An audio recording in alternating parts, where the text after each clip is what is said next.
პუტინის მარიონეტი მედვედევი აცხადებს, რომ 2008 წლის აგვისტოში რუსეთმა საქართველოში სამშვიდობო ოპერაცია ჩაატარა და სისხლისღვრა შეწყვიტა. მედვედევი ამტკიცებს, რომ ომი საქართველომ დაიწყო.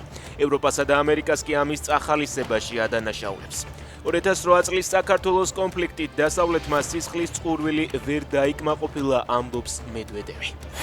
თბილისში ახალგაზრდა კაცი დაჭრეს. ფიზიკური დაპირისპირებისას მასზე ჯერ ფიზიკურად იძალადეს, შემდეგ კი ცივი იარაღით დაზიანება მიაყენეს. ბრალდებულების შემთხვევის ადგილიდან მიიმალნენ. დაჭრილი ახალგაზრდა კი კლინიკაში გადაიყვანეს.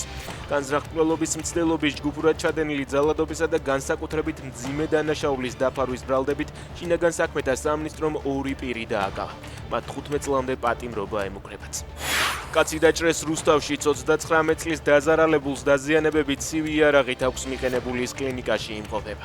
რეგიონ ნიუსის ინფორმაციით შემთხვევა კოსტავას გამზირზე მოხდა. რამდენიმე პირს შორის მომხდარი შელაპარაკება ფიზიკურ დაპირისპირებაში გადაიზარდა და ერთ-ერთის დაჭრით დასრულდა. მთავარი დამატებით დეტალებს შინაგან საქმეთა სამინისტროში არქვევს. დამანგრეველი მიწისძვრა ვენესუელაში 7.2, შემდეგ კი 7.5 მაგნიტუდის ბიძგებს მსხვერპლი მოჰყვა. დაღუპულია სულ მცირე 32 და დაშავებულია 700 ადამიანი. დაინგრა ათობით შენობა, მათ შორის საცხოვრებელი სახლები. ჩვენ გვერდით დავდგებით ჩვენს ახალ და დიდებულ მეგობრებს, დაწერა დონალდ ტრამპმა.